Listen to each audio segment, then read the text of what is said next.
নারকেল দিয়ে কি করবে? নারকেলটা ভাঙবো, যে খাবো। খালি খাবে? খালি খাবো, কি করব? কিছু করবো নাকি বলো? নারকেল পিঠা করব। নারকেল পিঠা করবো, তো করে দাও। ঠিক আছে। এই দেখো দেখো দেখো নারকেল কাটছে, দেখো 1 ঘন্টা থেকে এই ভাঙছে, ভাঙা হচ্ছে না। এই দেখো ভেঙে দিয়েছি, দেখো। এই তো দেখো, আর একটু লাগবে, আর একটু দাঁড়াও। এই দেখো, ভালো হয়ে আছে। হ্যাঁ, ভালো আছে। কই হয়েছে না হয়নি? এই তো আর একটু দেরি আছে, একটু এইটুকু হলে গেলে কিন্তু হয়ে যাবে, বুঝতে পারছো?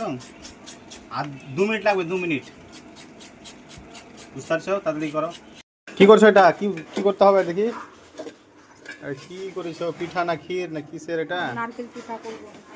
নারকেল পিঠা। হ্যাঁ, দেখি কি করছো, আটা শুনছো? পিঠা করার জন্য তুমিও করছো হাফিজা? তুমি আটা রুটি করবা, পিঠা করবা? আজ হলো তোমার পিঠা? এই তো চলছে এখন। হ্যাঁ, আর কটা আছে করতে, এই যে কটা বাকি আছে? এগুলো হয়েছে নাকি? এগুলো হয়ে গেছে। বাহ, খুব সুন্দর হয়েছে, দেখতে পাচ্ছ বন্ধুরা। পিঠা আজকে খুব ভালোভাবে একদম ছাঁকাছাকি চলবে। কতক্ষণ লাগবে আর? এই তো হয়ে এলো। আর দেখো আর কয়টা আছে, এখানে রেডি হয়ে গেছে। ঠিক আছে, তাড়াতাড়ি করো।